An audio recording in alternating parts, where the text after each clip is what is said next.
құрамымен жауынгерлік дайындық жоспарына сәйкес қысқы оқу кезеңінің басталуының алдын ала қауіпсіздік шараларын сақтау іс-шаралар ұйымдастыру өткізілуде. Қауіпсіздік шараларын сақтау іс-шарасы 14 оқу нүктесіне бөлінді.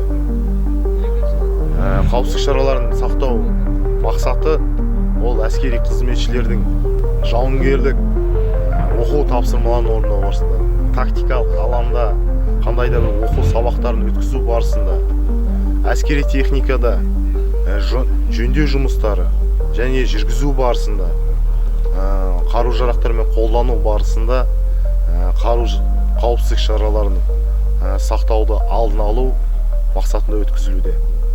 Әр әскери қызметші әр оқу нүктесінде оқу сабағын өткізу барысында, жауынгерлік әзірлікті дайындық барысында қауіпсіздік шараларын алдына алу өздеріне түйді.